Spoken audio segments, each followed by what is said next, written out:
Good evening, Internet, and welcome back to Kenter at Your Own Risk, episode 62, where Kent, Kevin, and Chris are going to talk about House of the Dragon, season 2, episode 2. It's only been a week since our last podcast, so there hasn't been too much more going on, but I did get to take my physical and pass it, so I get to work another year for work, I guess. But there we go. Other than that, I've had a pretty good week. How about you guys? Pretty good, pretty busy myself. Congratulations on passing the physical, Chris. It's something I never thought I would not take for granted when I was younger, but as I get older now, the hardest part is the vision test. I look at it, I'm like, oh shit. Yeah, we're getting old. But yeah, I went to Boston Wednesday, 2 nights ago, and was at a research center in Charlestown yesterday. Basically just hung out and read American Psycho. I'm reading again. Of course, it's American Psycho, which I've never read before, but Bret Easton Ellis is my favorite writer, so it's just stuff that's easy for me to kind of digest and get back into reading. Yeah, and then and I rewatched this episode, and I'm excited to get into it with y'all. Excellent. I have been told by 2 doctors since we've last did the podcast to stop drinking, so I stopped blacking out when I'm drinking. That's been my physical. It's been very informative. Yeah. It's basically just medical, like pills mixed with alcohol apparently don't do well. Like, not while drinking, but it's just like the lingering side effects of some of the meds I'm on for my head. So I kind of have to stop drinking, which, whatever. Just, I don't know. I only drink like once a month as it is, and it's usually a few drinks, but still, I'm going to kind of miss that little bit. You know what I mean? But what is it? The Village of the Damned drinking game. I have to say, I don't drink anymore. And I love vicariously doing that with you when you're doing that. So I just want to say that. So that was so. Yeah. But yeah, good luck with that, Kent. And I haven't had a drink in 7 years. So if you need any pointers, take a nap, eat a banana. I've long said, like, if I never drank again, it'd be fine. Like, it's not like, it's genuinely like maybe once a month I may have a few drinks, or if I'm hanging out with somebody and playing games or something, but I don't really. It's not like anything that I need anymore. I can much easier give that up than like midget porn, for example. Some things you just can't give up. Or Russell's mom.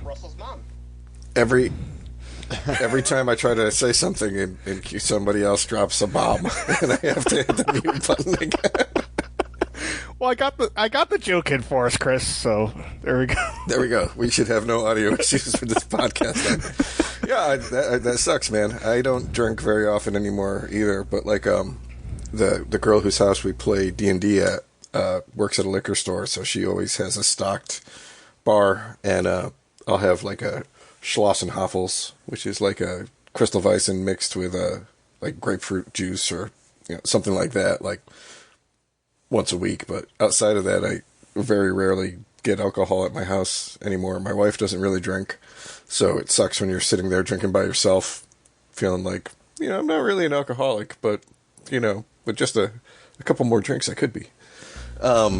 Anyways, way to bring us down to a dark place to start the episode, which I guess is a pretty apropos place to start the episode. So why don't you go over what we get in episode 2, Ken? Okay, so basically I have detailed notes, and some of the scenes are really quick, and I'm just going to kind of go over them quickly, and other stuff, there's going to be more talking points, of course. So, I think I have 30 different scenes. So, here we go. We start off chaos. All the castle servants, they're brought out to like the main hall or court or whatever the hell you want to call it. Hounds are out. No Cleagane, but the hounds are out. Aegon is bashing the shit out of Viserys' like awesome model of like all of King's Landing.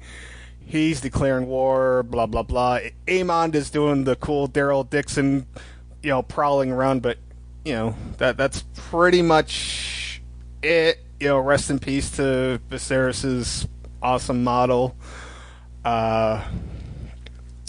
Then we have Otto talking to Alicent. Otto, he's very calm, but somber. Very, very much Otto.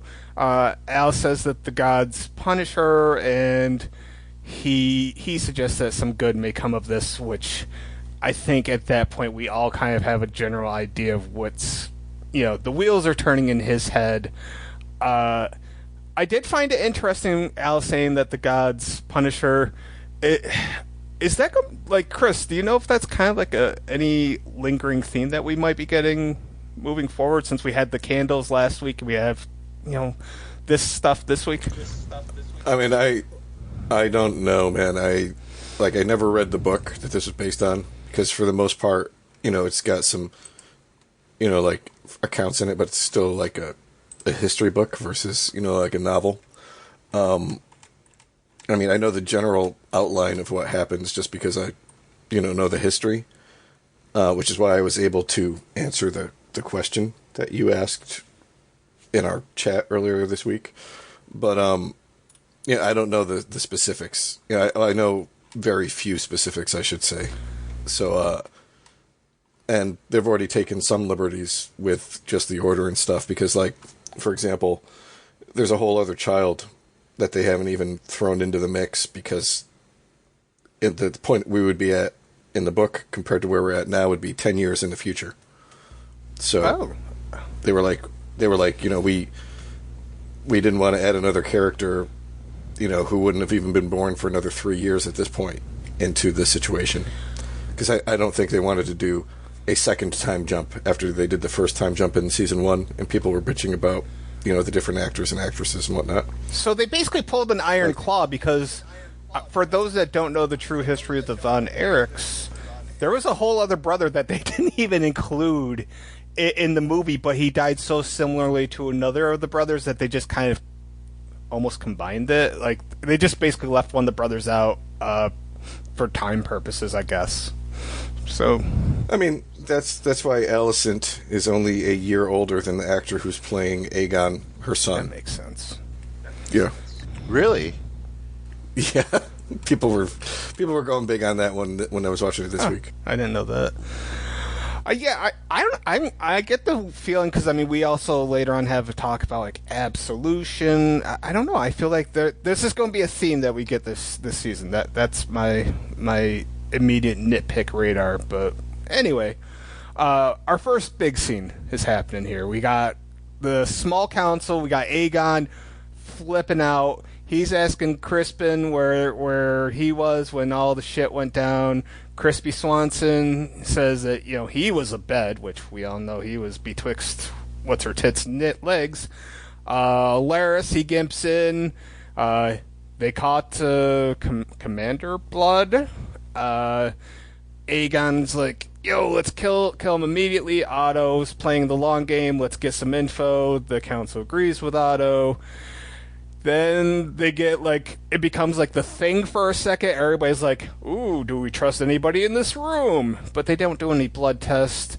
And Otto has the idea about, let's do a funeral, and that way we can win the public, win the crowd, win your freedom, fucking gladiator shit here.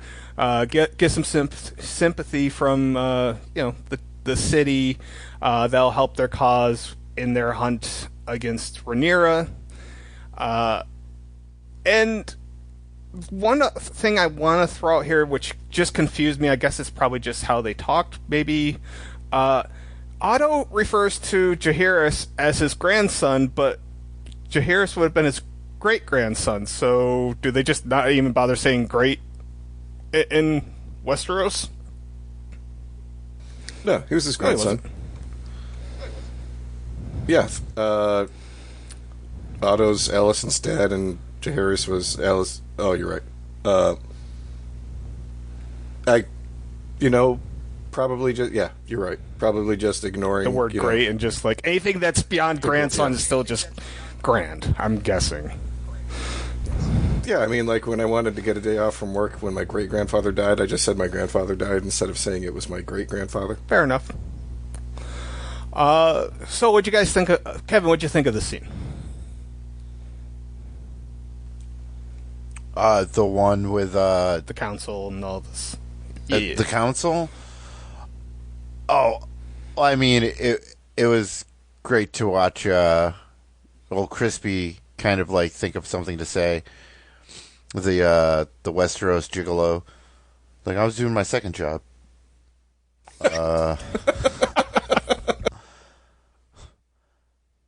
Which yeah, I actually really like the next scene. I believe it's the next scene, which is that the procession. Not quite. We'll get there though. Oh, okay. Chris, do you have anything to add here? Yeah, it was a good scene. One of the things I like is how this episode goes back and forth.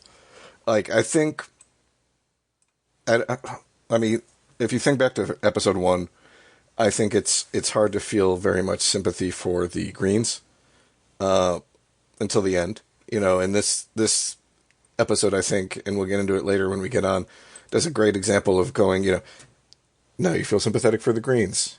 Now you no longer feel sympathy for the Greens. Now you feel sympathy for the... Now you... I mean, so I think we'll see that as we go through.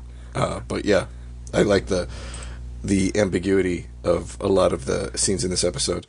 And, I like the fact that, one of the big things I saw in relationship to people discussing this episode this week is that Aegon isn't just, like a carbon copy version of Joffrey, which, as cool as Joffrey was, would have been kind of just blah if we got, a repetition so similar. We already have a lot of similarities. Very first season. A lot of parallels, so yeah. Exactly. I liked Allison immediately, like kind of like having this regret. Like she was backing Otto, and then I was like, "Oh yeah, the queen and the mom have to follow behind," and she's like, "Aw, man." So that was funny, and you're right, because a lot of times, especially with Allison, more than any other character, I go back and forth. Like there are times where I'm like, I kind of feel bad for her, and then she immediately goes. She's like the Big Show in wrestling. Because nobody went heel to face more than that dude, and I swear Allison can turn heel and face 3 times in an episode, and it's like nothing. There are times where I'm like, oh, I kind of feel bad for her, and then other times straight up despise her. And that's an interesting character dynamic, all in all, in my opinion. All right, to go on, we have Al informing Helena of the funeral, blah blah blah. Realm, blah blah blah, representation, and Al tries to broaching the topic of what Helena saw with her and Crispin, and Helena's just like I don't know if that was a blanket or a quilt or whatever. She's like, here, this is for the boy, and that's all she's got to say about that, like fucking Forrest Gump. And then we get to the funeral. So there's a lot of scenes that kind of cut back and forth, so I've just kind of lumped as much together. We kind of have 2 things happening at once. So we have the funeral, which Helena's just a mess, but not a mess in the same way that you would normally associate a mother at a funeral. A lot of hers is her, whatever her mental... if she's on the spectrum or whatever it is, she's freaking out from being, surrounded by people. It's just way too much, and the carriage gets stuck, in a pothole, and Sir Eric tries pushing it out, and that causes even more chaos and panic within Helena.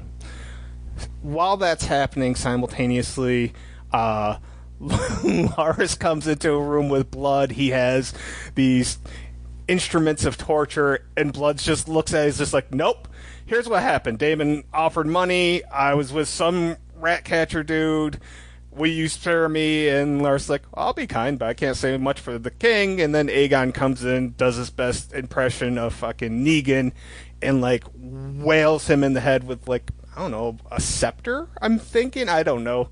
But either way, like, they cut away from the violence, and that was something Chris and I was talking about just, a few minutes before we went on, is unlike Game of Thrones, they didn't really show shit here for violence, and this is a scene where, like, I don't think anybody would have been upset had they shown Aegon just wailing away on this guy. So, I don't know. Do you think it was a missed opportunity to not show a full-on bloody bludgeon, or is it okay? What do you guys think?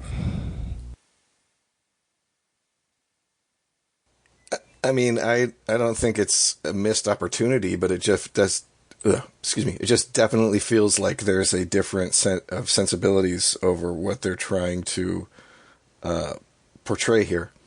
Like, I think Game of Thrones, they were just like, do what we want, because especially in the earlier seasons before they started really hitting it big, this feels like we're big. We have to try not to work to alienate people by, showing too much of anything right now. I agree. I agree with, especially with sex too. I mean, we're not there yet, but when Alicent takes the bath, I mean, if that was Daenerys, she would be full nude, and so, and I kind of thought the same thing. They're trying to do like a wider demographic, because everyone talked about how crazy violent and the sex more so than anything in Game of Thrones before I watched it.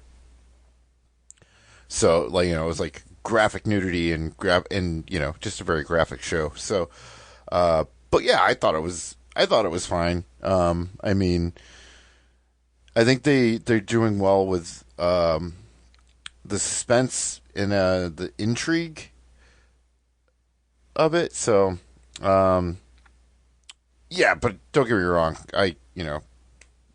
I would have loved to see it be his head crack open. Yeah, I'm not mad that they cut away, but my inner bloodlust is like, that was the perfect opportunity to give us that fucking really bloody, gruesome scene. I guess just before we go on, props to the actress playing Helena. I think she's doing an amazing job in what little she's kind of been given. I really like how she's portraying the role. Yeah, the Queen. Yeah, they killed the boy. She's just a different type of character than what we're kind of used to seeing, Oh, I think she's great, and I think that, like, her portrayal is, I think she's in shock, and that's of having to point out her son and be murdered in that way. Yeah, like, it's like a weird parade. It's just really, really off-putting in the worst way. You know what I mean? I don't know. What were they throwing, by the way? Was it like... Yeah, I don't know if it was green or yellow. Like, was it like, I don't know, some kind of herb? Was it like flowers? I don't know what the hell the people were tossing at the carriage. Do you guys know? Yeah, the gold confetti. It looked green at one point, then it looked gold at another point. So I don't know if my eyes were playing tricks on me or what. So I was just trying to figure out what the hell it was that they were throwing, because it just seemed kind of weird. Like, at a wedding, you are used to seeing people throw rice, before a certain time in our lives. But at a funeral, I don't know. Yeah, I don't know if it was supposed to be flowers or rice or salt, or what have you. It was very cinematic, and I really thought that it was shot really well. But I thought the same thing too. I was like, man, they do this at a funeral. I mean, it's Westeros, so they could be throwing semen. Who the They hell knows? should be throwing semen. Let me correct you. All right. So next scene, we finally go to is it Dragonstone? That near Rhaenyra's cruise? Okay. All right, so we're at the Dragonstone. We got the Black Council. I didn't realize that they were called the Black Council, and then immediately I was like, is it because of Corlys? And I don't know, man. It just seems kind of weird. Seems a little racist. That's all I'm saying. Anyway, they basically have the obvious discussion. This looks bad.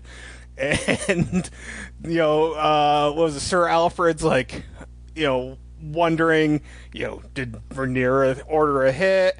And Rhaenys was like the smart cat in the room. She was eyeball fucking Daemon the whole time. She knew. And then Rhaenyra kind of picked up on it too. And this leads directly to Rhaenyra and Daemon in, I assume, Rhaenyra's like bedroom, chamber, whatever. And this is a pretty in-depth scene. Basically, it's basically Rhaenyra doesn't necessarily trust Daemon because she thinks that he's still angling for the throne himself. She's never fully trusted him, but her heart trusted him. Then Daemon shoots back that Viserys wouldn't do anything for blood. Like he was not a fighter, and his brother was a coward, and that immediately made me think that Daemon was Macho Man Randy Savage and Viserys was Hulk Hogan. And if you've ever heard the song "Be a Man, Hogan," you would get this reference. I don't know. At the end of the day, she kind of just pissed off at him, and he's kind of given up on like trying to defend himself because, as far as what we've heard, which we know that there was more said, but from what we know, he did say to kill Aemond, but obviously they killed the other kid, Jacaerys, I think, and he walks away from the chamber. He walks past Baela. Baela's coming in to talk to Rhaenyra, and Rhaenyra tells Baela to take Moondancer and keep watch on King's Landing. And that seems like a good chunk to talk about. I don't know. It was an okay scene, but I don't know. It seems kind of weird how they're painting Daemon at the moment. I'm kind of. Do you guys think that Daemon's going to branch off, or do you think he's going to stay loyal to Rhaenyra?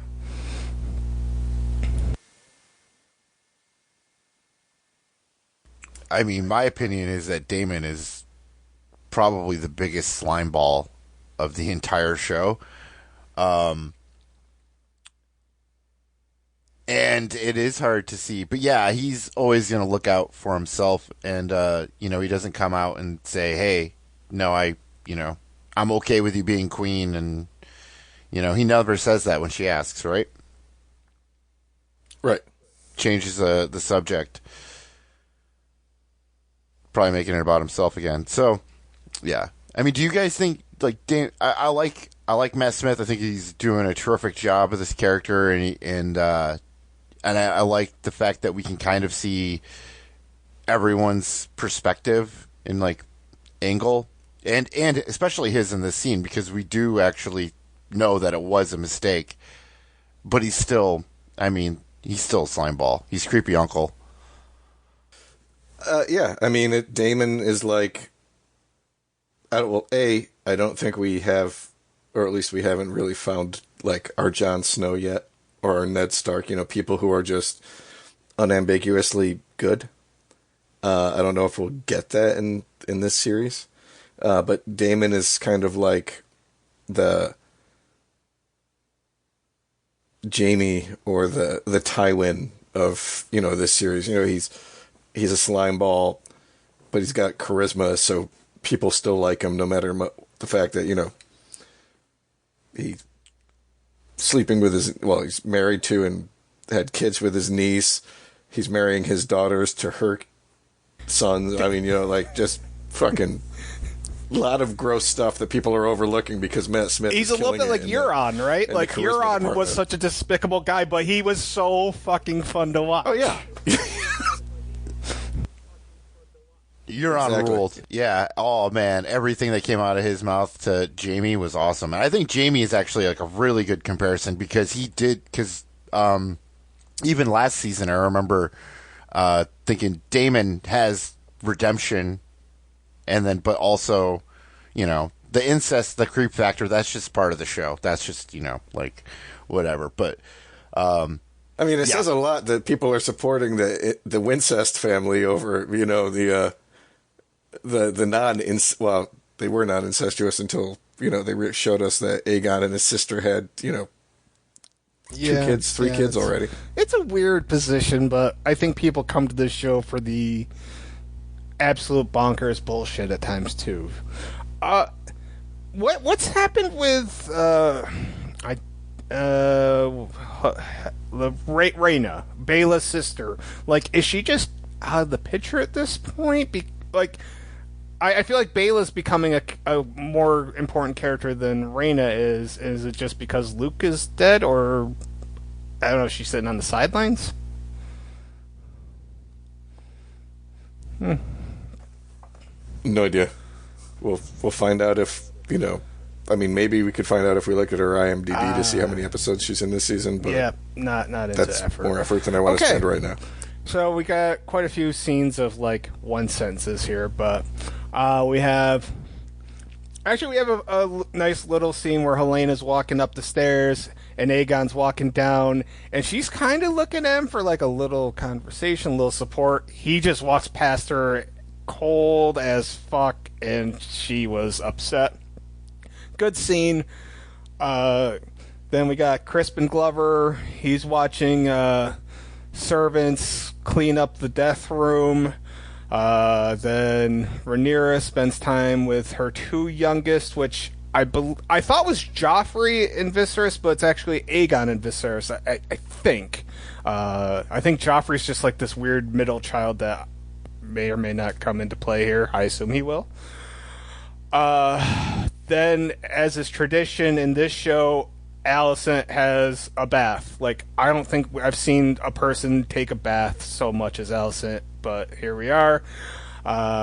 She asked Crispin Shaw if he's told anyone. He says that there's no absolution for what he's done. She closes the door, gets undressed, but as Kevin, I think, alluded to, unlike fucking Daenerys, we're not getting any fucking tits or ass here, whatever. And then she goes underwater, and I don't know, whatever, who cares. Then we finally get a nice big scene. We get Crispin Slater. He's confronting Aeric at the mess hall. And this is such a awesome scene for many reasons. Crispin, he's kind of like that pissed off girl that comes, like your girlfriend or your wife. She comes in, she starts like a little fight, but it's not about what she's really pissed off about. So first it's like, hey, your white cloak is muddy. Go fucking clean it right now. Stop eating. And Eric's like, dude, it's been a long night. I just want to eat. And Crispin, he just isn't having it. So then basically because purity and fidelity is really important to him. Basically then it's like, hey, where were you, Eric, when the murder happened? And he's like, I was hanging out with the king, fucking dragon cockslayer, or whatever the fuck name they gave him that particular evening. So Eric actually has a really good alibi. And this pisses off Crispin even more. And then, Eric asked a very good question. Why does Helena have no sworn protector? I don't know. I think that is a great question. Now Crispin throws a hissy fit. So, like, the guards that are eating, they kind of get all awkward and like, fuck this, I don't want no part of it. They get up and they just fucking bail. It was great. Dude, that was my favorite part of the whole scene. It was so good. It was like as soon as they hear the word traitor, gotta go off like, the dusty grill now. I'm not gonna get into this. I don't want to have to talk to HR. Crispin's accusing Eric of like bringing disgrace and blah blah blah, and then all of a sudden there's this weird like loud bang off to the side for no reason, and it's kind of unintentionally hilarious because it's not even acknowledged, but there's a loud bang. And I even rewound it just to see if there's any rhyme and reason. No, there wasn't, but it brought me joy. And then the idea comes about, hey, Eric, you need to redeem yourself. Go to fucking Dragonstone, pretend to be your brother, and kill Rhaenyra. Then you get yourself, forgiveness. And Eric's like, dude, that's pretty much suicide, and Crispin kind of knows, but whatever. He don't give a fuck. It's all about the glory, right? Or he could choose not to do this, and Crispin's like, oh, I'll just bring it to the king.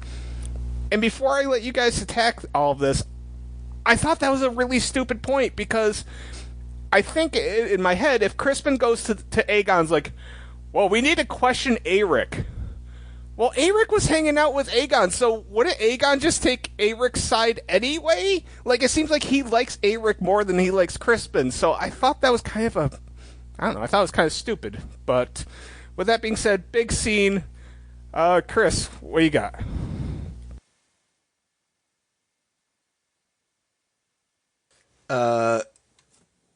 Yeah, I mean, it's just pretty apparent that Crispin is just making more and more mistakes in an attempt to cover up the fact that he's fucking the Queen Mother. And I like how just fucking shitty he is as a character.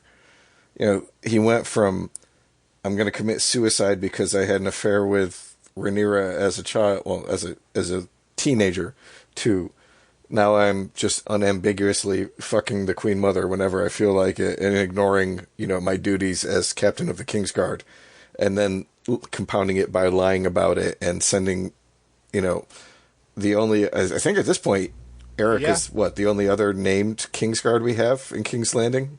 You know, there's a bunch of them, but it's not like, you know, in season 1 of Game of Thrones where we had Barristan and Jaime and Maren Trant, and I don't remember who the hell else were, you know, at this point. But yeah, so I mean, he's literally killed off half the name NPCs working for him. Yeah, I just think it's like almost. Actually, I'm gonna go answer your question, Kat. So, I wouldn't actually think that the king actually really liked Aeric all that much, and also I feel like once his son died, everything changed, and all Aegon wants is revenge. So, going to the king and being like, "Hey, we should just, you know, do Mission Impossible and just have Tom Cruise walk in there with an Aeric mask and kill the queen," because that's what I feel like the episode turns into. But yeah, I still loved it, but I think Aegon, his priorities are kind of like all over the place until this episode, and then it's just pure revenge. And if you can bring that, and if Crispin Glover can bring that to the king, that's going to distract from that he was, you know, eating his mom's pussy. Top notch. By the way, I'm truly worried about how many nicknames I can come up with for Crispin per episode, but I'm going to keep working on it until the fucking wheels fall off, okay? Crispin Slater, I love. Thank you. I actually did that with you in mind, Kevin. I'm not going to lie. All right, so next we have a quick scene with Bela shooting a crossbow. She's pretty damn good at it. Not missing much of anything. Jace comes by. They talk about cake and Sir Harwin. Really, the only thing I took out of this was that I really liked Bela's outfit. It looked really good. I liked the red. I liked the design of it. Jace misses Luke, and I sat there and I wrote, no shit. Then we end up at a scene in a whorehouse. We do get some tits and ass. And my favorite moment of this was the midget wench, which I wrote in all caps. I am so happy right now. Aemond is cuddling with I don't know if she's the madame of the house or whatever, but we've met her before. She's the whore that I think he lost his virginity to. I think they explained that in like episode 8 or something, first season. And she's comforting him. He's nude. He's skinny, but he's in really good shape. Good fighting shape. For sword fighting at the very least. He talks about being teased. She has a great line where she says, "When princes lose their temper, it is others who suffer." I thought that was a really good line, and probably the only reason why you even have this scene, because, well, that and the midget wench. Then, randomly, I can only assume that they're going to try building this guy up. We get a scene with Hugh. He was the blacksmith that asked for more money, more whatever, for the blacksmiths and to make better swords, armor, whatever. He asked Aegon previous episode. So we get the scene with Hugh. He has a sick daughter. I don't know, their family's pretty poor. His wife traveled 2 hours to get a chicken for the pot and paid triple the price. I don't know. This is a story about inflation, maybe? I don't know. And I'm pretty sure, I guess this is where this is my main question to you guys. They're building Hugh up for some reason, either to be like a sympathetic death, or they're going to kill his family and then he's going to end up like being the fucking main blacksmith for Rhaenyra. I don't know. Like, he's not Gendry by any means, but it seems like they're kind of fucking forcing him onto us at this point. Do you think he's going to be like not a central character, but a character that's going to have some longevity in this series? Gavin? Possibly. I mean, they could also just, to give the effect of, or just so we can see it from like the common person, because we really don't get that very often in Game of Thrones, and then we actually see, where everyone's giving all their chickens away, for war, and like, to feed the dragons or whatever, that they're actually raising their cost,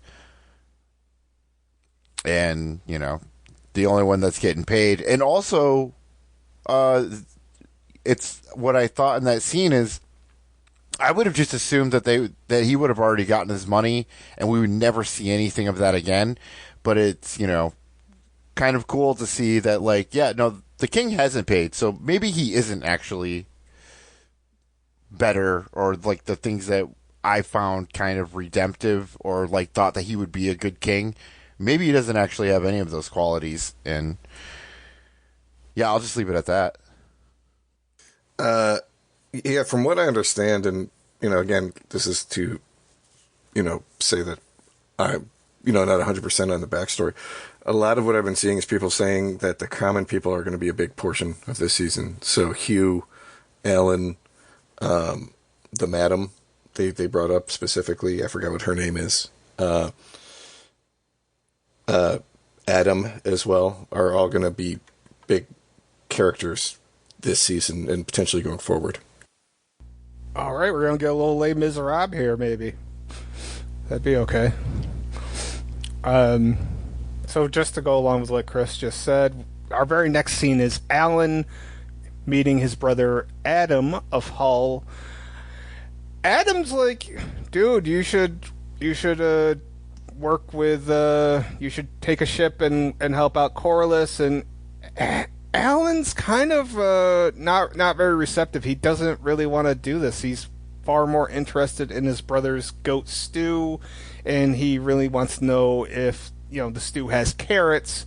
And Adam, I think, is probably looking at it more from maybe a poorer person's perspective, like, dude, we kind of need this, and you get glory, so yay. Also, I don't know, like, Adam reminded me a lot of Rhaenyra, but obviously different colored hair, and obviously a lot taller, but like his mannerisms for like the first few seconds, I'm like, is that Rhaenyra? And then I was like, no, of course it's not, but he did remind me of him, just mannerisms alone. And then just to follow that up, we had Corlys in bed with Rhaenys. They talk about how Daemon isn't around when they need him at the oar, because nautical terms are fun. Notice that Corlys is still in damn good shape too. Corlys wonders if Daemon plans on challenging Rhaenyra. Rhaenys says that he's not going to challenge her, but he also can't allow Rhaenyra to control him. And she also says that if Daemon can go get Harrenhal, maybe all can be forgiven. So I don't know. It looks like they're trying to give us an out to, like, as an audience, even to be like, all right, Daemon, you're not the worst. And I don't know. I don't really think there's a whole lot going on, but our next scene we have a little bit more to chew on. We have Rhaenyra. She's just about to, like, read, and I don't know if it was the Florent, whatever his name is, or somebody brought in Mysaria. And I even wrote in my notes, see, Chris, she is important. Shut up, kid. They have this whole conversation with Rhaenyra kind of asking, like, her affiliation with Daemon and what, her part in the whole murder stuff was, etc., etc. And, like, Rhaenyra kind of learns that Mysaria has a past with Daemon. She kind of like, oh yeah, you were going to be the future wife way back, like, in episode 4 or some shit. So they kind of bond over Daemon kind of being a piece of shit at times to them. We get Mysaria's backstory. She was poor, she hoarded, she listened, she gained info. Money, power, respect, okay? That's what that comes down to. But she's grateful that the High Towers burned down her house because another great line, she was talking about how she's grateful for it now because for too long she said she wished to be of consequence, but now realizes that to be the wish of a child. And I really liked that line. She says that none of these important men will ever, truly, like, accept her. And Rhaenyra asks about Mysaria's scar. There's no answer, and she just walks away. And I guess I'm left wondering, what scar? Like, I don't see a scar. What scar is she referring to? Like, I'm missing something. Chris? Sorry, this is just you being you. Yeah. Okay. Like when you notice, like, the two actors in Scream who are dressed in Ghostface are different sizes than the actors who are actually playing them in real. That it's a cat thing. Well, what'd you think about the scene? Yeah, there was no scar. I mean, that's exactly what it was. Was it a metaphor though? Right? I mean, it could be, but I wasn't reading it like that when I watched the episode. Yeah, I think it's just like on the inside, on the heart. All right, that's fair. I mean, I just kind of was looking for some ugly ass scar. I'm like, I don't see nothing. So yeah, okay, me nitpicking. All right, but the baby head scar, Mysaria's scar during the procession wasn't good enough for you. We had, like, the stitched head. that was awesome. They didn't get us the head cut off. I heard that people were complaining about that, which is kind of crazy. That's a weird stance, right? Yeah. We didn't even get to see the kid get decapitated. It was pretty aggressive. I thought it was well done. Anyways. I don't know, any thoughts on like, well, obviously I'll ask more about Mysaria soon. I don't know, do you guys have anything on Adam, Alan, Corlys, Rhaenys, or this scene, or move on? Okay. I'm good to move on.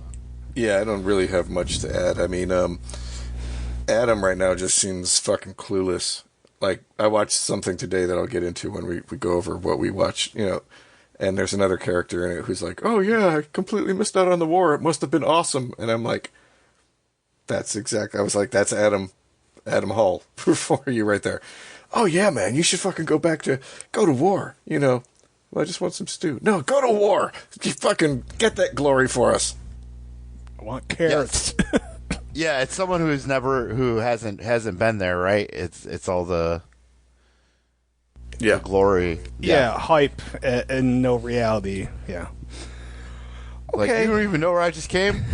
Killing pirates? Do you know what that... It sounds cool, but it actually kind of sucks.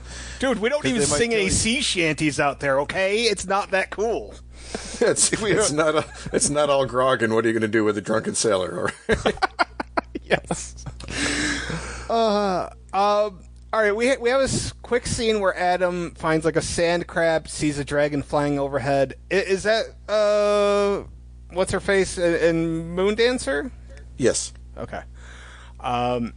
So next, although it's a small scene, it was actually really good. It was in King's Landing, and all the people are just kind of like. Well, first we see a guy with a great beard. He steals like an apple or something, and then he kind of travels down the steps, and like there's this throng of people all like weeping and in shock, and then we see all these men be already dead. They've been lynched, and we find out that they were all rat catchers, and Aegon was just like, fuck them, we don't know which one, so fuck them all, we're just gonna have rats. So whatever. The sad part was the dog whimpering as he was looking up to his master, and all I could think of, I thought of two weird things. I thought of Baxter the dog and Anchorman, and more importantly, even though it's a reference that probably I don't know if either of you guys would get, from Futurama there was a dog episode, and that dog reminded me so much of the dog in the episode of Futurama. It's like one of the saddest episodes of TV I've ever seen. With that being said, the original run? Yeah, like season 3 or 4, where he's waiting outside. Do you remember that? No, but I did watch the original. They brought it back, right? They brought it back twice, maybe. I at least once, if not twice. Yeah, but yeah, I'm talking about it's the original 4-season run. It's just a really sad episode. All right, now we have a scene to really, really sink our teeth into. Otto enters a room where Aegon and Rice Crispins is in, and Otto basically is like, here, this is me trying to win an Emmy. He asks Aegon what the fuck he did, and he's like, well, I killed all the rat catchers, and Otto calls Aegon an idiot. Otto is probably like 80% Tywin with like 20% Tyrion right now, and it was a thing of beauty. His issue was to have all these people like hung out in public. Like, you just did all this stuff to win over the public, and you just undid this because of anger and vengeance and not thinking things through thoroughly. And Crispies, he thinks for a moment he's going to step up to Otto, and that's just not happening. So I told him to go get soggy and milk. Then Aegon does try a little bit going back and forth, but Otto just kind of, he calls him feckless. He just throwing out some insults. Aegon wishes to spill blood and not ink, and then he reveals that, hey, Crispy's over here. He's acted. He's done something. He sent Aeric over to kill Rhaenyra, and then Otto just loses his shit a little bit more. He's like, yeah, your father, he was smart how he handled things, and Aegon's like, fuck dignity, I want revenge. And at that moment, Otto misses Viserys, and he says that Viserys was right about Aegon, and Aegon says, yeah, it was Viserys that made him king, and Otto just like laughs. He's just like, oh, is that what you think? Okay. Then Aegon demands Otto remove the pin of the hand of the king, and basically he tells Crispin that he's going to be the new fucking hand of the king. And my lingering question really was, how's he going to pin that onto a suit of armor? And one last thing is, I like the line where Aegon says, my new hand will be a steel fist. So I thought, all in all, this was probably like the best scene of the whole episode for me personally. I thought probably the best acting of the whole, possibly the whole show, quite frankly. I really, really liked this scene. So, Chris, where are you at on this? Did you dig it as much as I did? Yeah, this is a good scene. I don't know if I agree with you that I think this is a scene that's going to win Rhys an Emmy this season, but it was really good. It was well written. I disagree with some of the context of it. It's like, I get where he's coming from with his, scolding of his grandson. but he's no Tywin Lannister. You know, he doesn't have control of his family, as was shown by getting kicked off of being the Hand. But you know, like, one of the reviewers I saw, and I agree with this, was like, you know, who in Highgarden is going to give a fuck that you murdered all the rat catchers in King's Landing in order to catch the one who murdered your son? You know, like, the only people it's stirring up, and this is probably where a lot of what the common people, you know, common in quotes, coming forward is going to be based off of, in King's Landing, are the only ones who are really affected by the actions that he undertook. You know, although putting the fucking stupidest person in Westeros as your Hand after this is, you know, going to open up a lot of shit down the road. Quite brilliant, don't you think, the plan? When he does that, oh my god, it's hilarious. It's quite brilliant. Like, it's like something out of like a sitcom. The whole premise. Yeah, I mean, I killed all of them. I probably got the one who killed my son. I mean, he did get the one, you know, but he'll never know that. I actually liked the fact that he killed. I think that was actually a good move, and and Tywin Lannister would not have given a fuck about hanging a bunch of poor people, like, at all. Right. Ever. I mean, too, if his grandson had been like, "Hey, I want my hand medallion. You're not my hand," he would have just fucking slapped Joffrey. Yeah. Spanked him on He the may have throne. taken that pin and, like, stabbed him just a little bit just to prove a point, man. Tywin was ruthless. I love Tywin. I love Charles Dance. He's one of my favorite British actors. I'm at the point when I'm in my rewatching where it's the stuff between Tywin and Arya, and that's probably like some of my favorite pairing off in the whole series. I loved how those two played off each other. Okay, now we have probably the scene that, I don't know, maybe this is the scene that everybody's going to remember for this episode. I don't know. I think it's the last scene was better, but anyway, we have Rhaenyra. She basically isn't sure if she trusts Mysaria, but she's going to set her free. She's going to send her on a boat, and she's going to go to Myr by way of Pentos. And so Mysaria and a guard head towards the boat, and this group of people are coming the opposite way, and Mysaria notices that there's a knight. He looks like Eric, but she just saw Eric, so she knows it's Eric. And I guess this is going to be... This is part of my question moving forward, is like I just thought they were going to do something more with that, and I'm surprised that we didn't have any more with Mysaria the rest of this episode, so that was a little frustrating to... I don't know how they did that. Anyway, we then have fucking Eric as, like, as Kevin said, fucking Tom Cruise Mission Impossible, fucking sleuthing through the fucking castle, hiding behind pillars, watching how Eric doesn't have his helmet on, and comes into Rhaenyra's room. And Rhaenyra, one of the best things is she's getting her hair braided. So then she takes a step forward, and the handmaiden, Elinda, you can see she's frustrated, but then she takes a step forward, keeps braiding. Then Rhaenyra takes another step forward, and you can just see the frustration on Elinda's face. And I don't know why that made me laugh so much, but I found that hilarious. You just really love things with hair. I mean, that's what it boils down to. Hair and midgets, dude. That's where it's at. Anyway, Eric finally comes in. He's gonna kill Rhaenyra, and Rhaenyra screams, and Eric shows up, and there's a duel, and I apologize to anybody last week when I possibly said, do these guys have any chance of being like the Cleaganes? Hell no. This was such a nothing burger of a fucking fight. It should have been cooler. We've seen close combat done much cooler. This was not that cool of a fight.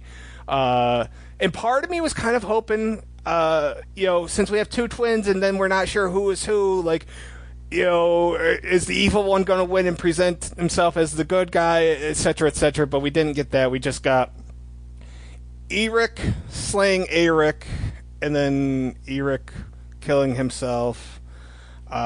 We also learned that Rhaenyra, when her life is on the line, is absolutely terrible at hiding and protecting herself. She just like stays like 2 feet away, is like, I hope I don't die from this. Yeah, and what was it, Sir Florent? He joined in, but he's like, who is who? And I kind of wanted to hear like a studio audience just like laughing at that line. And yeah, I don't know. That was the scene. I think this is the scene that a lot of people are probably going to think about most about this episode, but I thought it was kind of dumb. I wasn't a huge fan of it. Kevin, what'd you think of it, man? Well, the premise is totally like a sitcom. I liked it. I thought it worked well. I think it kind of shows that, like, I mean, the idea just to begin with is something that, like, it seems very obvious, but like, I guess that to tribute, or to, give credit to Otto, is that idea is just ridiculous and that it's going to work out. But I thought it was pretty good. I liked that you didn't know who was who. We've seen it done so many times in so many things. Total Recall, right? Something like that. Well, maybe not Total Recall, but we've seen it done before. And the identity swapping things of Arnold Schwarzenegger kind of remind me. Didn't that happen in Fear itself? We saw that weird identity switch in that one episode. Yeah. Yes. Yeah. And yeah, what was the point of, I don't know. Yeah, I thought it was cool. I didn't see that he was going to, like, kill himself, and there was quite a bit of suspense of, like, so who lived. And when I watched it the second time, I was trying to pay attention to who got cut where on the leg and who was it, and I still lost who it was, because I was like, no, that would be Eric is the one with Aegon, sent by Chris. Yeah, right. Yeah, Eric was Aegon. Yeah. Mm-hmm. Yeah. So, Eric, Aegon, got it. Yeah. Well, it doesn't matter anymore. Yeah.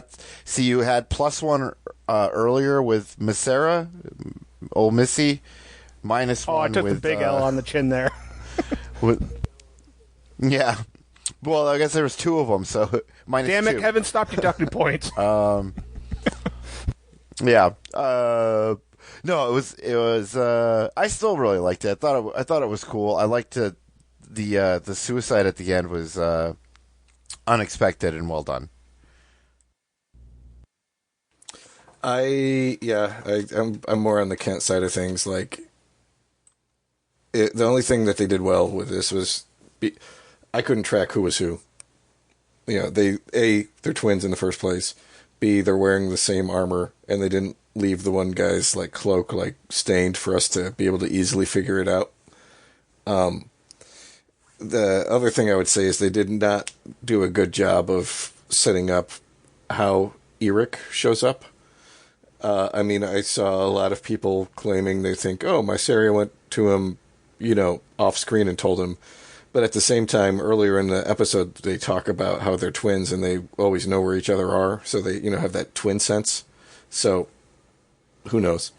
And then the committing suicide right after. Yeah. The other thing I was expecting was just like what you said, Kent.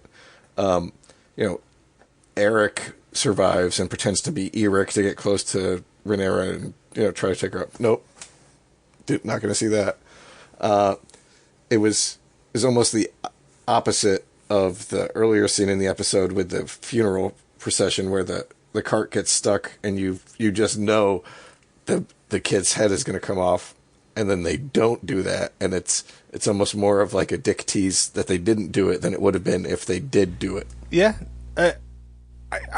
Is it weird though that like they have the scene where Mysaria sees him, but they don't do anything with it? Like I don't know. Did that set well with you guys? I just thought, like, if they're going to make that scene, it seems like they need to go somewhere with it.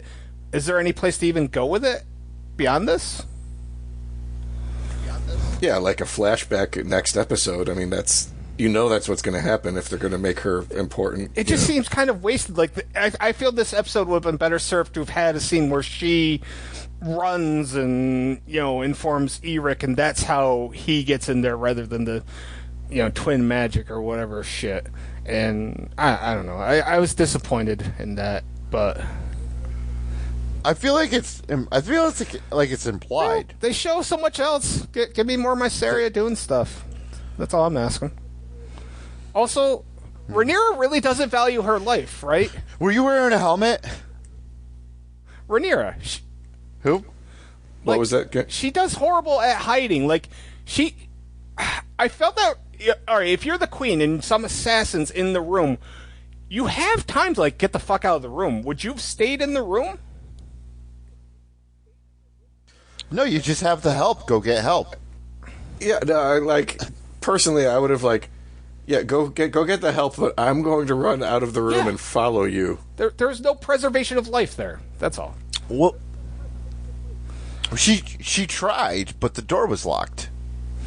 But though that was after the other guy came back in. But she's going through a lot. I don't know. I like the way that she plays this character because she's pretty much completely depressed, with her son dying from the past season. And we've only seen her, I don't know, I feel shake it a little bit. I really don't remember much she did in the first episode. Daemon's making all the plans. Daemon's a mover, man, and a shaker. Okay, we only got 3 more scenes here. We have Otto. He talks to Alicent about how foolish Aegon and Crispy Critter are. He says that neither have a long view, a perspective on long game or anything. Al's trying to rationalize, yeah, he just lost his son. So, cut him a little slack, but Otto's just so frustrated because his best laid plans are just going to shit.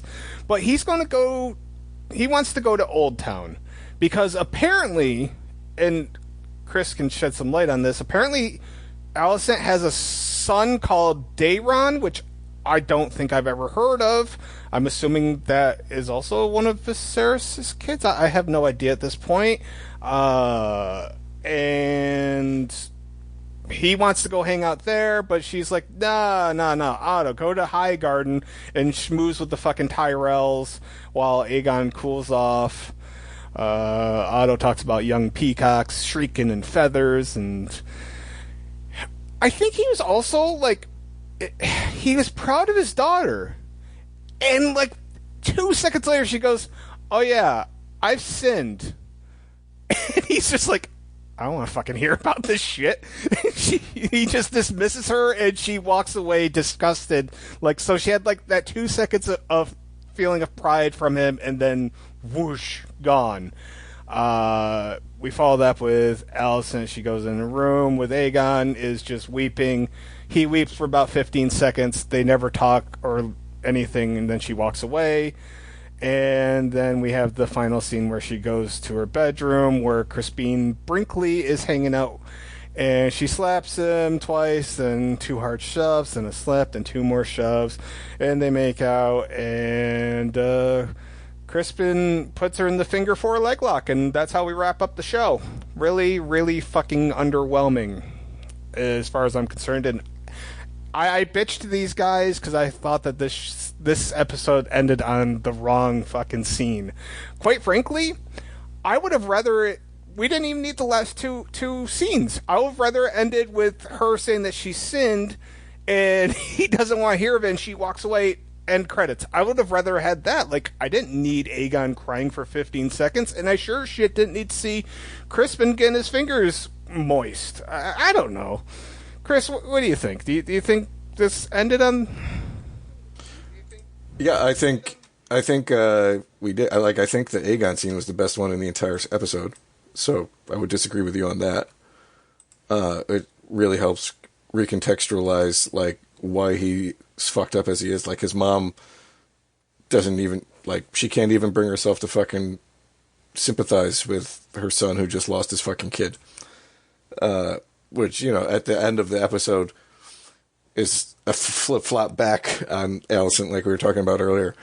I mean, I think the context from the very final scene is that, like, at this point, Crispin just doesn't give a fuck. You know, he's going to go gleam the cube as Crispin Slater, you know, whenever he wants, especially now that Otto's out of the picture.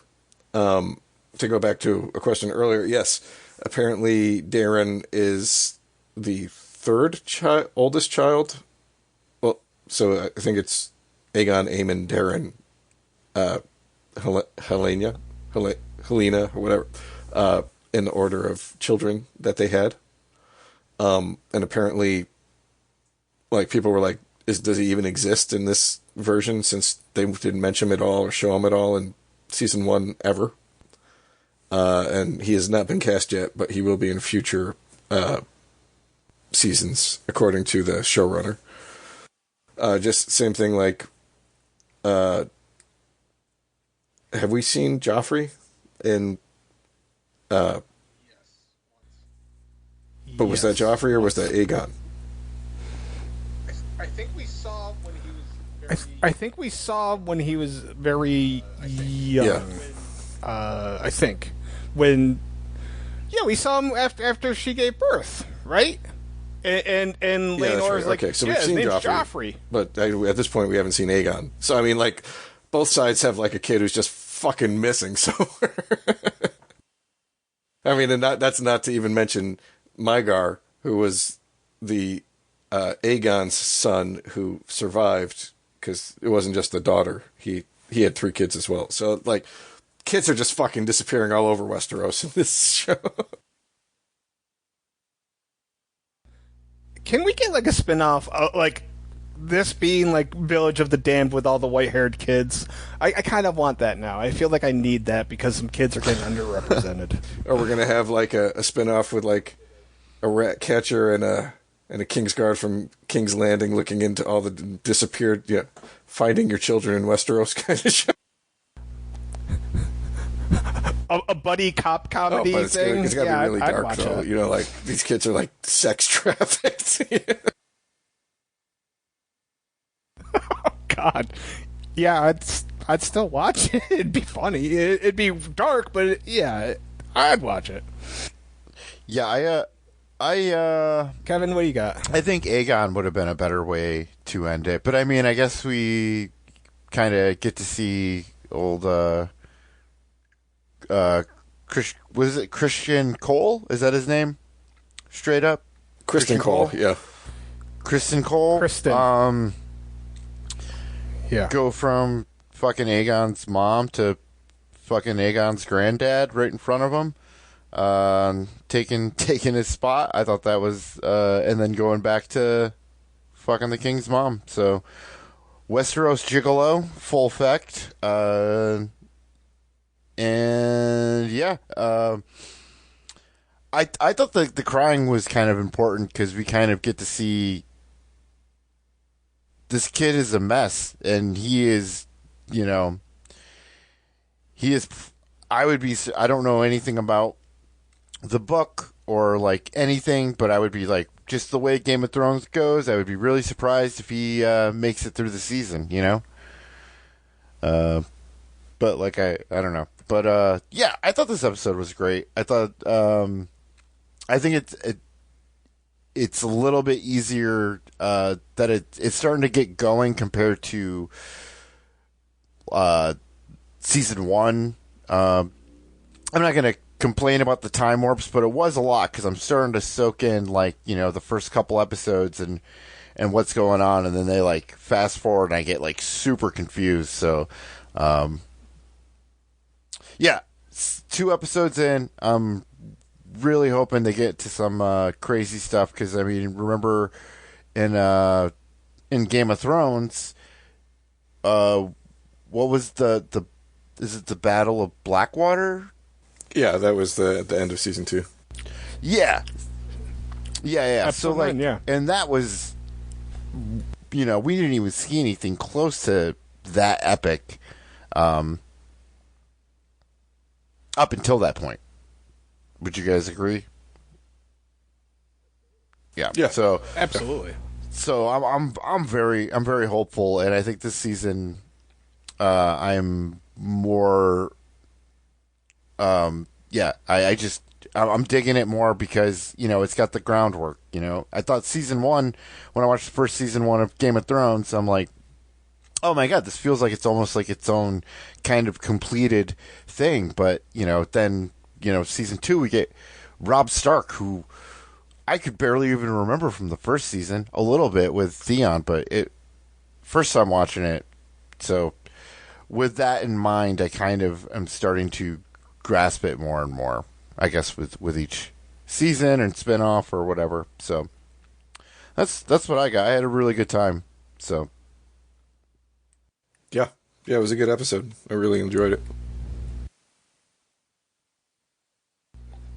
Yeah, I think this really did. I like this better than I liked the last episode.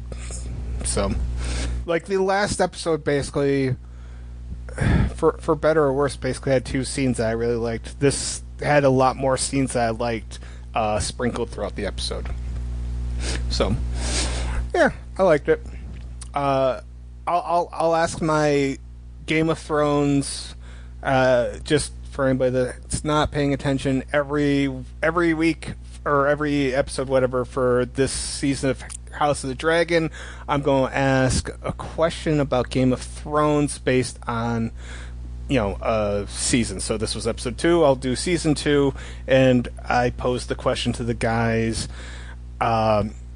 is Joffrey the best villain in TV series history, and was he even the best villain in Game of Thrones?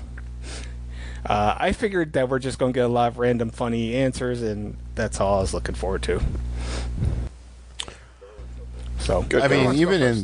even in season 2 is Joffrey the greatest villain, and then also, depending on who you're rooting for, Tyrion. If you're rooting for Cersei, like I was by the end of the Game of Thrones, Tyrion is probably the greatest villain. But most people aren't, so Cersei is definitely probably the greatest villain throughout the entire series. And yeah, Joffrey's so great though. For season 2, I still like Walter Frey, right? He's season 2. He's so he's my favorite, but he's more of like a secondary villain than like the main ones. Joffrey's great, and I mean I could see. Was he voted like greatest villain of all of like television history? nope. I was legit just trying to come up with a question based on the fact that I couldn't remember what happened in season 2, other than Joffrey was like one of the main. I'm sure he is like, and has rightly earned his place, because he is super uncomfortable to watch, and really it kind of goes, and it's even worse in season 3 because he gets really accustomed to being just in charge and being just like awful human being, and just no discipline at all, and you don't even really almost see it. I guess you do see it coming from the first season, but man, it's insane. He's great. I'm sure a lot of people have never seen something like that before. But I mean, I don't think Joffrey is the worst one. Does Ramsay come into play in season 2? Right? Doesn't he? Not yet. I don't know. I don't think Ramsay comes into play until 7. season 3 or season 4. Oh, because it's so Yeah. Because there's like a lot of confusion with that. I'll toss out that Walder Frey and Castor remind they remind me of each other in a lot of weird, creepy ways. I forgot all about Castor, so that was a fun little that episode where they're in Castor's Keep. Jesus. And I'll just add one thing that I can tell Or I can see why that actor. I'm pretty sure he retired after Game of Thrones. He did the one performance, and I get it. What are you gonna do that tops that? Like at 15, 16 years old, and not to say that he can't come back in 10 years and we won't even like recognize him and do something else great. But yeah, it's a good role to go out on.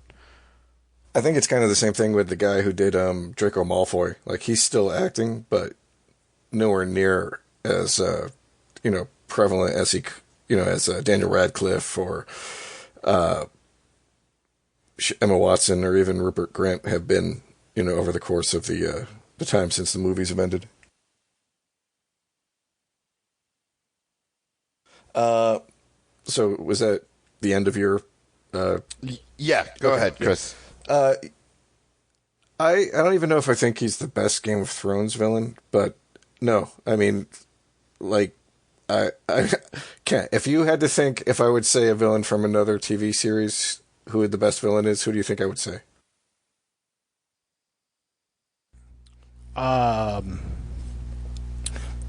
This probably should be pretty obvious to me. Yeah, I mean, I made you watch 39 hours of the Hannibal. Yeah. I just think that Joffrey is a great villain, especially for like having a youth. I don't want to say a kid, but a youth being that fucked up and just entitled, but he's not very nuanced. There's not like a side to him where you're like, oh, I feel a little sympathetic for Joffrey because his incestuous parents who lied about it, never showed him any love. I never get that, whereas Hannibal, like, just the performance by Mads Mikkelsen was just completely nuanced. Like, he was able to be everything to everybody, to the point that, some really intelligent people just completely overlook the fact that he's the fucking serial killer that they've been looking for years and years and years. I mean, in the case of Game of Thrones, you also have Ramsay, who probably ends up eclipsing Joffrey just because he got to do things that Joffrey was cut off from doing before he had the opportunity. You have Littlefinger, who is, just who basically started the entire fucking war that goes on throughout Game of Thrones. You had Tywin, who's another great villain. Cersei, it's another great villain. I would say Daenerys, but she only really became a, standout cartoon villain, in the last 2 episodes of the show. So I think it's a toss-up. I mean, like Kevin said, though, that not only was it like such a strong performance to do, but like I could see the way people are today. I could see people like punching him in the street if he was walking around. Oh, it's fucking Joffrey, bam. Yeah, I could see, just like people that watch wrestling and take it too personal. Yeah, I could see that. So I think he is the best villain in Game of Thrones because of the sheer mind games, cruelty, and quick to respond in a way that's really only rivaled by Ramsay. Like, I forgot how brilliant the scene is where he's with the 2 whores and he's like, I want you to hit her. No, I want you to hit her hard. Now I want you to beat her with this fucking weapon. Like, and, just how quickly he wanted the fucking direwolf killed, how quick he was to be like, hey, Mira and Trant, go over there and just punch the shit out of my bride-to-be and just beat her in front of everybody. Like, he was really ruthless. And in that regard, I don't know, once again, aside from Ramsay, from a cruelty and brutality standpoint, Joffrey's right there for me. But in reality, to add to Chris's list, he didn't even mention Euron, who was probably the most cartoonish villain there is, but what a memorable motherfucker, right? Oh yeah, I mean, I didn't bring up the Mountain either. Night King didn't get brought up. I mean, was he? I guess he technically was a villain, so sure. It's it was a show full of fucking villains, so it's really hard to be the best villain in a show with so many villains. I didn't even mention Robb Stark being the greatest villain of all time, but as for me, TV history, the answer seems very obvious: Cobra Commander. He was such a villain that he never trained his infantry to shoot well, because they never once shot a single G.I. Joe. Just week after week, he just wanted to fuck with the world and G.I. Joe in general, and that is the greatest villain in TV history for me. Oh, so I mean, didn't Duke never got shot with bullets, but didn't he get shot with like a cobra from Serpentor? Yeah, Serpentor got sick of Cobra Commander shit and took over. So, yeah, but at that point it wasn't under Cobra Commander. Serpentor did shit. Yeah. So, I mean, he was only in a coma and he came out of it. You know, I don't know what Right. I don't know what getting shot with a cobra would actually do to you. dude, a couple years ago, I discovered on YouTube that there's a 24-hour streaming G.I. Joe channel, and I just watched it so many times. It was such a blast and just comical for all the right and wrong reasons, I guess. But I don't know. I really didn't have a good answer, because most of the stuff that I watch, even like, Walking Dead doesn't have such thing as a great villain. American Horror Story, it was all 10 episodes, so nobody could ever truly stand out above anything Game of Thrones did. And there's just not a lot. I was trying to think, even like Breaking Bad. I don't think there's anybody that cracks the top 5 Game of Thrones villains. So to me, I just eventually gave up. I was like, well, it's either Gargamel or fucking Cobra Commander. That's what I'm going with. So I mean, I don't want to say something before the show's over, but I do think that both Invincible and The Boys have the potential to have best villains in conversations. But again, the shows are still ongoing, so I hope they stick to the landing, but they could easily both fuck it up too. So my favorite villain, I have a great villain, and it goes up against Game of Thrones. I mean, Game of Thrones is tough, and Viserys is my favorite villain of Game of Thrones, because he has such a small part, but he's kind of throughout the entire show, or like he started this whole thing, so he's kind of still there in spirit, and like has the dragon named after him, and throughout the whole show. And it's something I think of every time that I watch the show. I really like focus in to not only Viserys, but anytime anyone mentions him throughout the show, because was Hank Lloyd, is that his name? Harry Lloyd, I think, that played him. But the greatest all time is Joe Pantoliano in The Sopranos. He plays Ralphie.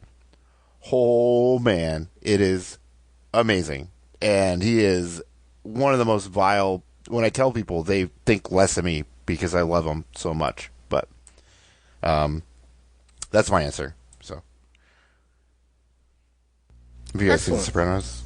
I've not. I do love Joe. Yeah, Joey Pants. Like, I just always remember, like, I know Matrix, but really for me, Memento was like my favorite role of him is John G. That and Bound. Mm-hmm. Yeah.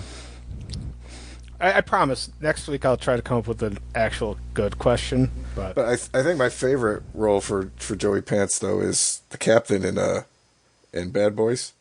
Yeah, he's great. I was making all of those until you guys fucking showed up. I love that scene. Can't hit a fucking basket for anything. All right, well, I mean, do you guys have anything else you want to add in, or are we good? Oh, we got to, I guess, our quick wrap-up. What have we done since last week? Outside I can go real quick. I watched Under the Bridge. Under the Bridge was on Hulu,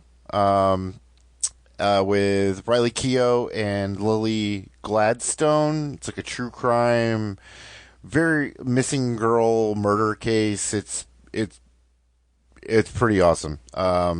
really well done, and different from all of the ones that we kind of watch. And what did I watch last week? I usually watch a new movie every week, and I can't remember. I watched Priscilla today by Sofia Coppola.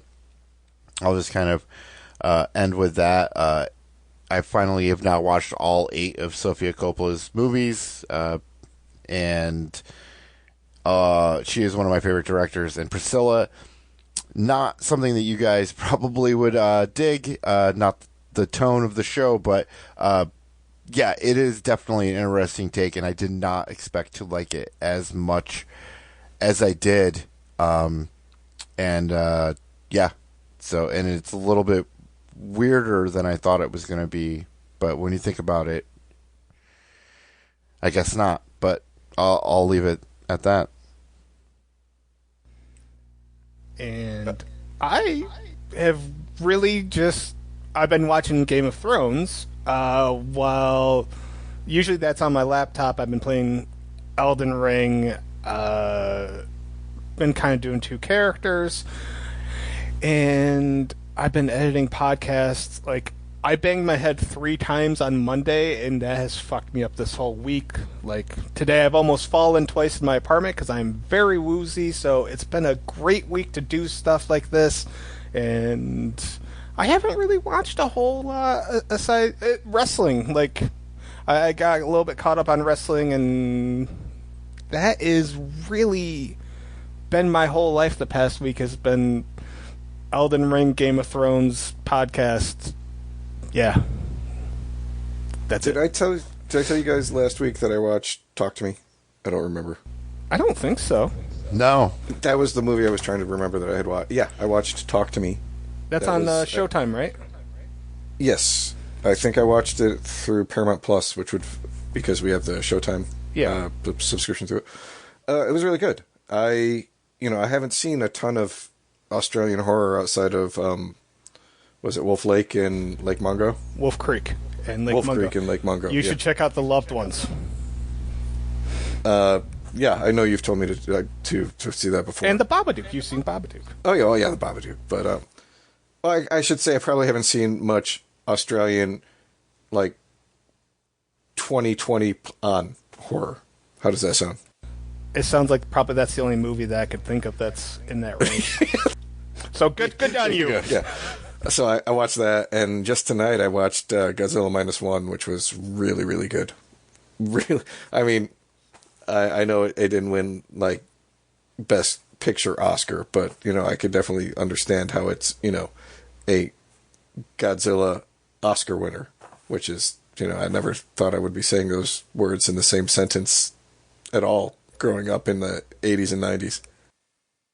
It was really cool to watch the Oscars, and they all had their own little gold Godzilla trophies as they went up with the Oscar. It was pretty cool. I don't know if you saw that, but no, I was working the night the Oscars was playing, and for whatever reason, when Krista told me who won when I got home, I never bothered going back and rewatching any of the acceptance speeches.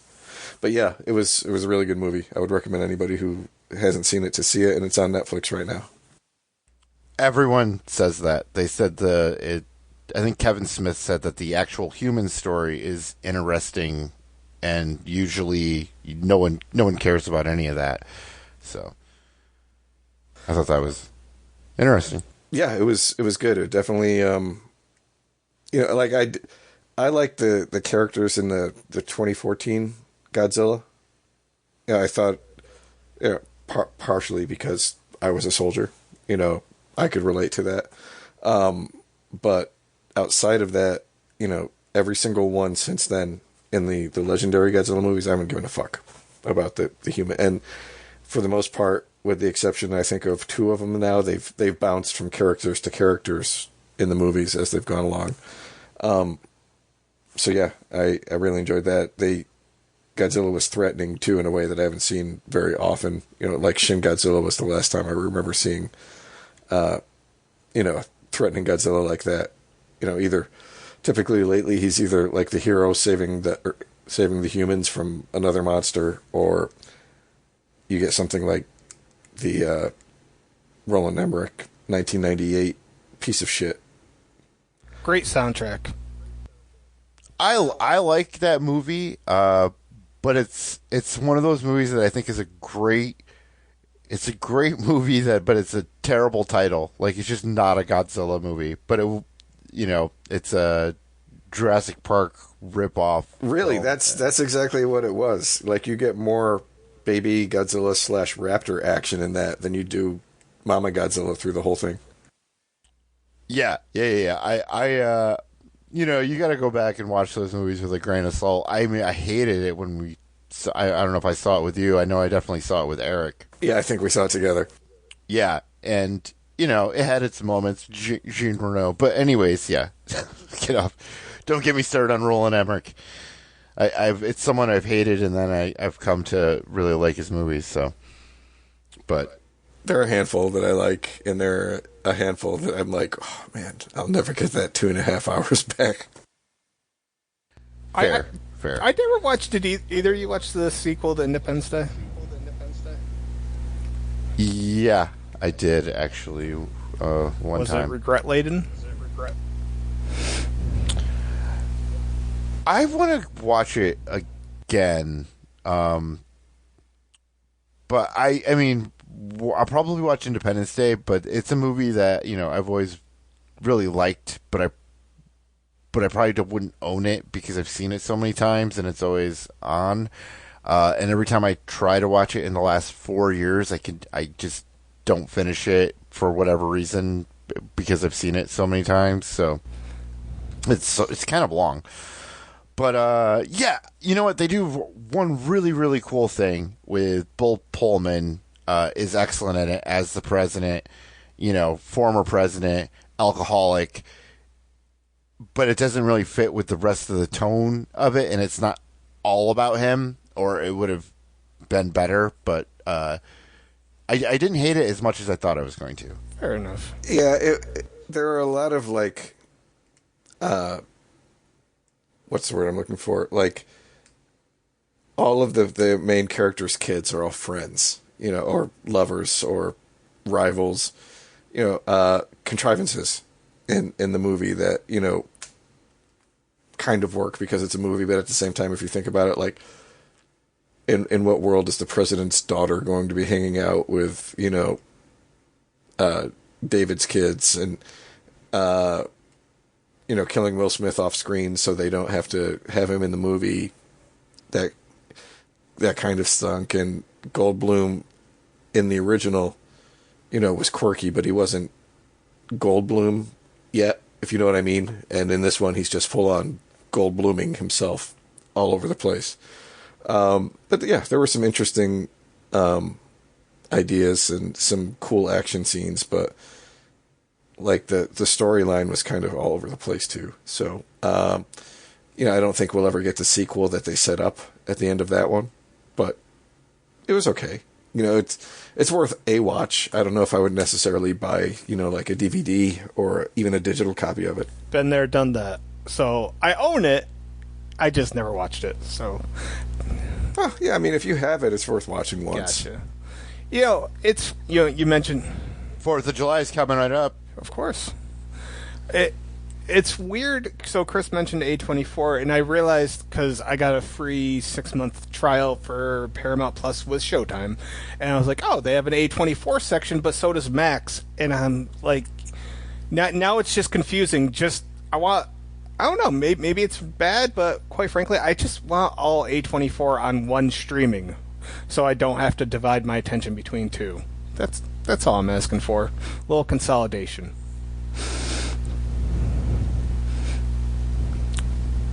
I mean, A24's been all over the place. I mean, kind of always. I mean, Uncut Gems is like a Netflix movie, but A24 put it out. And, I mean... Now it's on Max, I think. Uncut Gems was like... Yeah. And, I mean, it's all over... Well, I mean, after a while, but I think... Yeah, because Priscilla is an A24 movie also, and it's on Max. So that is weird because I've kept Showtime for so long because that's where all the A24 movies go. And Neon, which is kind of the place for where the movies are real crazy. they'll go to Neon because A24 doesn't do NC-17 movies. I did not know that. Yeah, Pleasure, which came out like a couple years ago, which is about like a girl in the porn business. It's pretty good, but like modern day, digital porn business. Yeah, and they didn't pick it up because it's going to be NC-17, so that's what Neon's for. Interesting. All right, we good? Yeah, I think that should wrap up this week's. I mean, it's pretty straightforward, good conversational episode with a little bit of action, and sets us up for who the hell knows what next week. It'll set us up for Kevin to deduct 2 more points from me, and that'll make me sad. But I'm doubling down that Mysaria is going to have a big episode next week. Who's the Westeros gigolo gonna bang next week in King's Landing? Is it Aegon himself?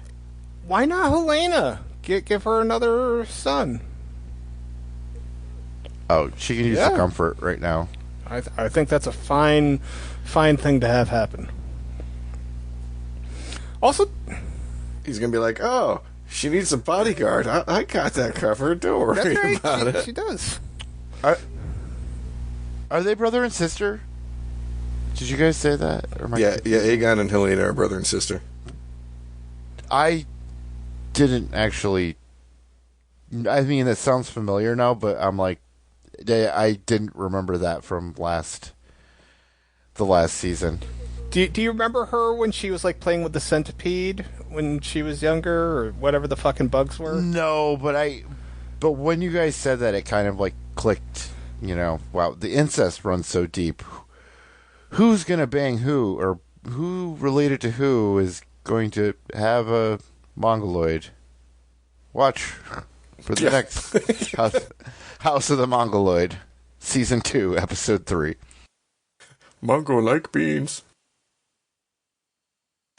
All right, guys. Thank you for coming along on this wild journey with us. Have a good night.